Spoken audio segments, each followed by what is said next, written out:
In a garage, Charlie's repairing the plane that his wife Sarah gifted him on his birthday.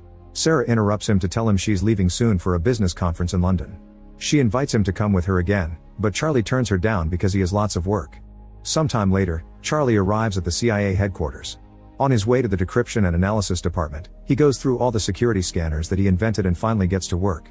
Suddenly he receives a message from Inquiline, a mysterious person he's been in contact with for years. As usual, they have valuable classified intel to sell him, although this time Inquiline warns him that these documents could put the CIA at risk. Charlie tries to guess their location and says Istanbul, but Inquiline brushes him off. Afterward he works on analyzing the material, but surprisingly not even a genius man like him can crack the code. After lunch break, Charlie goes back to his office and gets a call from Sarah, who informs him that she's already arrived in London. However, Charlie already knows because he's been tracking her. They don't talk much because he's desperate to go back to the mysterious documents. Since he still can't crack the code, he takes his computer to the restricted area, where a more advanced system helps him progress faster. It takes him a while, but he finally opens the information in the documents, which leaves him in shock. These are top secret government files revealing that a drone strike disguised as a self-deletion bombing was authorized and covered up. There are clips from the news reporting 150 casualties, including French Special Forces and Danish Marines. This whole operation was organized by Chief Moore, who is also Charlie's boss. That night at home, Charlie tries calling Sarah but she doesn't answer, so he leaves a voicemail. The next day Charlie arrives at the office and is surprised to find Moore waiting for him. Moore takes Charlie to the office of O'Brien, who became director very recently. She explains that there's been a terrorist attack at a hotel in London and Sarah was one of the victims. Charlie refuses to believe it and wants to call Sarah, so Moore turns on the TV to show him the news. The reporter describes how 4 terrorists bursted into the hotel, took 4 hostages and killed 2 of them. Next, Moore plays the hotel's security footage, which shows all the chaos during the incident and confirms that Sarah was one of the victims. When Charlie goes home, he finds dozens of reporters waiting for an interview and the police trying to keep them back. A friend helps Charlie enter the house without being bothered. The next day Charlie confronts Moore and Supervisor Caleb because he's very suspicious of what happened. He can't believe the terrorists could have slipped past the thousands of security cameras in London, not to mention they drove into traffic. Moore promises they're investigating but Caleb sends him home. The following day Charlie goes to the airport to pick up Sarah's body and her belongings. At home, he looks inside the suitcase and finds a gift Sarah had bought for him, which makes him have a breakdown. Tired of being at home, Charlie goes back to work and uses the restricted computer to hack into the security cameras at the hotel and the nearby streets. He puts together a timeline of the events and shows it to his superiors. The 4 terrorists stole a vehicle in the East End, then entered the hotel through the service where they professionally scrubbed out all prints and DNA. Apparently they had a meeting with Impact Investments from Indonesia, but something went wrong and an argument started in the corridor. One of the firm's security men got angry, so a terrorist opened fire, killing one of the guards and leaving the other one in critical condition. Hotel security was immediately alerted and they called the police. Desperate to leave the building without getting caught, the terrorists entered the conference room and captured some hostages. Sarah was taken because she tried to help some of the attendants to escape. Charlie's run voice and facial analysis, so he's managed to get the identities of the 4 terrorists. They're Mishka from Moscow, a former South African Special Forces operative called Lawrence, mercenary Horst, and former intelligence officer Gretchen. Noticing Caleb's and Moore's lack of reaction, Charlie realizes they already knew all this. They tell Charlie they're already working on it and send him to see a therapist. The next day Charlie hides a chip in his ID badge and passes through security without the scanners detecting it. In his office, he prints all the classified files and uses a skimmer on the printer to make a digital copy. That night Charlie goes to a bar and keeps staring at a jukebox. The following morning Charlie confronts his superiors again using the printed files. He lists all of Moore's dirty missions, like bombing a Syrian hospital and striking an Allied base in Yemen, which killed thousands of civilians. He threatens to take everything to the director and reveals that he's triggered a dead man switch. If he doesn't enter a code every 5 hours, the evidence will be sent to the most important news outlets. In exchange for his silence, Charlie asks for full CIA training, fake passports, cash, a gun, and intel on Sarah's killers.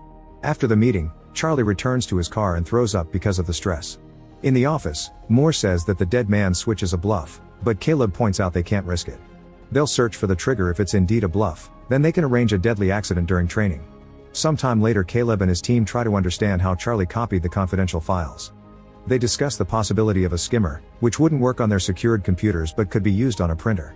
Charlie could have sent the files to the printer and used a magnetic strip to copy the data. Searching security footage they confirm that Charlie bought a magnetic strip at a store, but they still can't tell how he took it in and out of the building. The team also searches Charlie's house and eventually discovers he went to a certain bar twice. They go to the bar to search it and find an ABBA CD under the jukebox.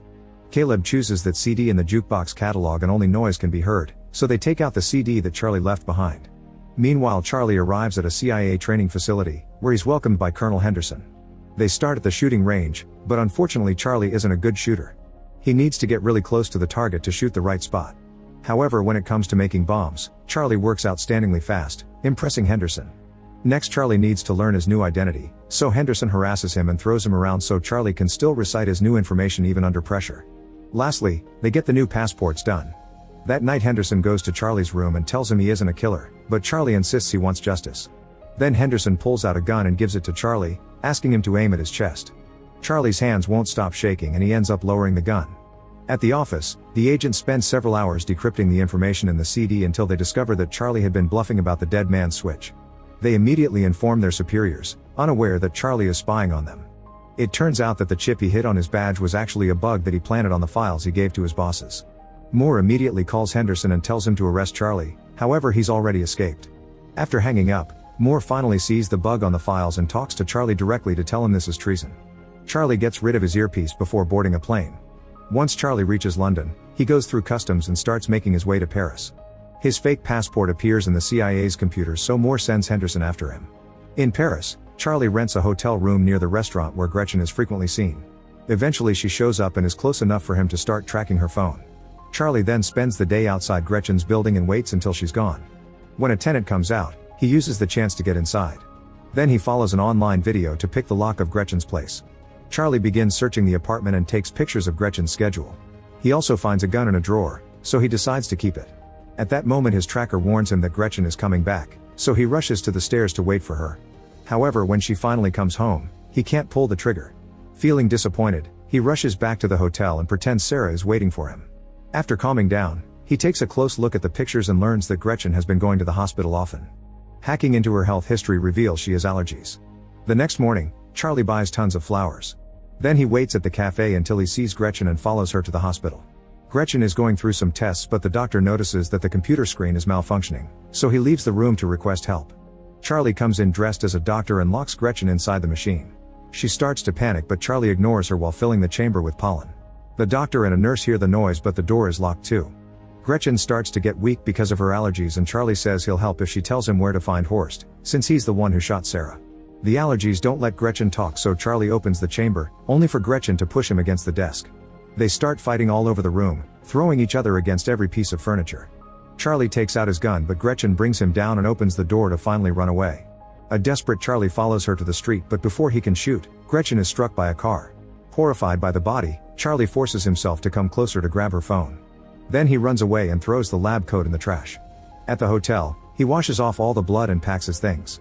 That night he goes to the bus station and buys a ticket for Marseille. Soon the news of Gretchen's death reaches the CIA. O'Brien questions more about this, and he only says that Gretchen appears to have been killed by one of their own.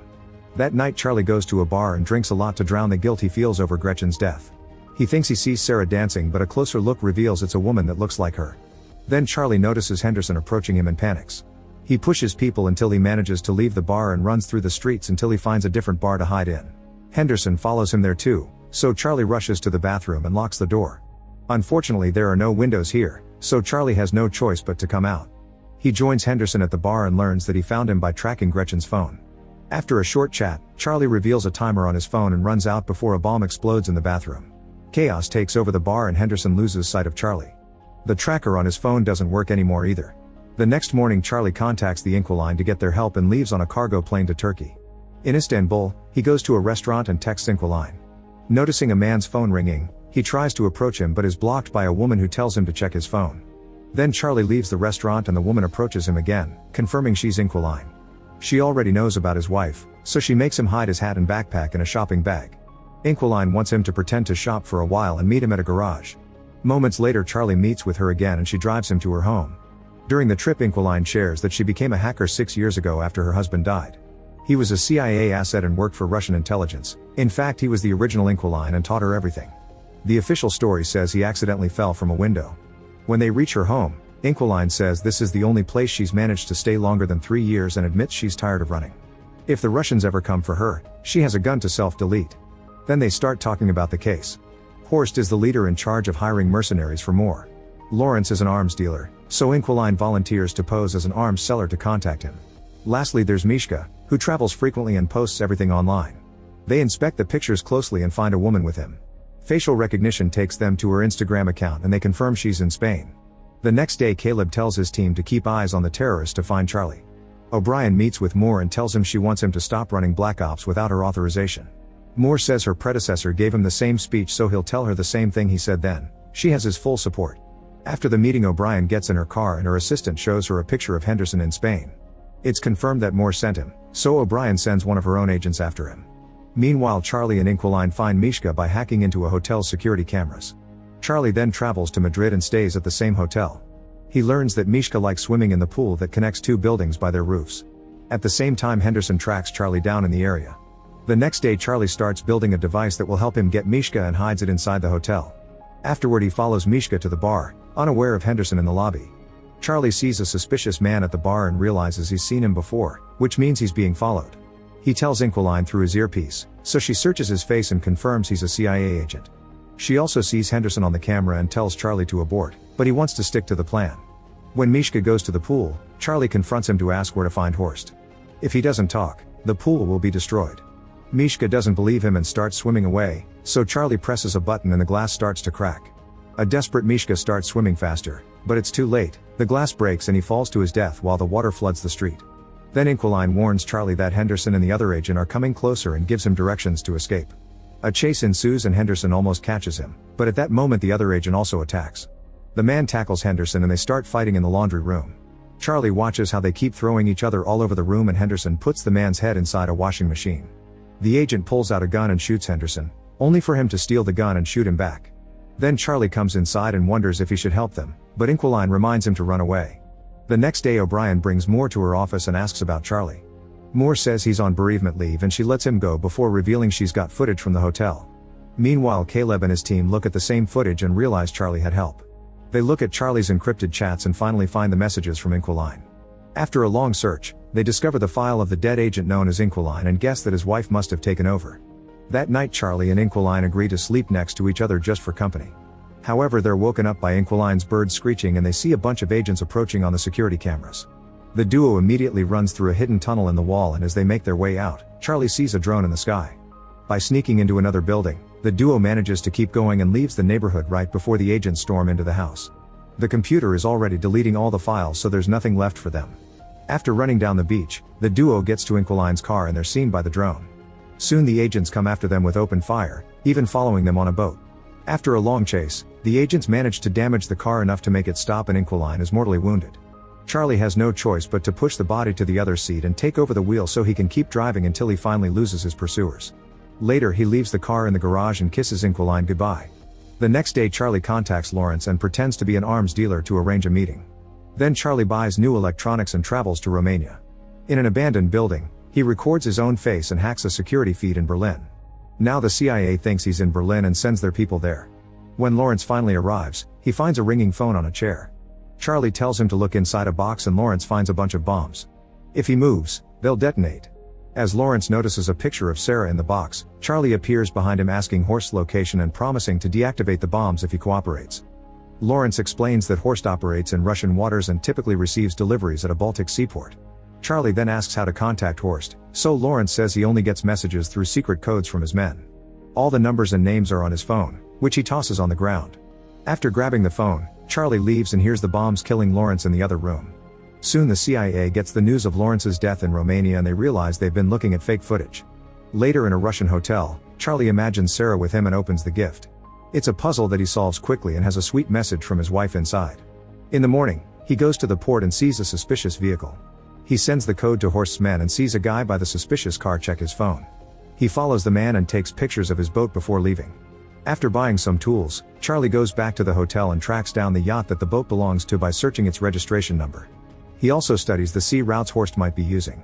In the morning, Charlie approaches the boat and someone knocks him out from behind, causing him to drop Sarah's puzzle.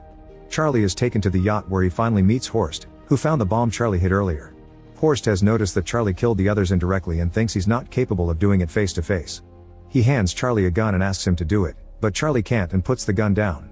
Suddenly the yacht starts turning into the opposite direction and the crew panics. Charlie reveals he's taken control of the yacht, which is CIA administered. Since he worked on the protocols that protect this yacht, It was easy for him to hack into it and send it to Finland. Soon the yacht is surrounded by the Finnish Navy and Interpol, who immediately arrest Horst and his men. Sometime later O'Brien gives a press conference to announce they've arrested all the dirty agents that have been using the CIA's resources for illegal activities. Charlie is approached by Henderson, who tells him he's proud of what he's done. After visiting Sarah's grave, Charlie goes home and finally takes the plane for a ride. Make sure to subscribe and turn on notifications so you can watch more videos like this. Thanks for watching.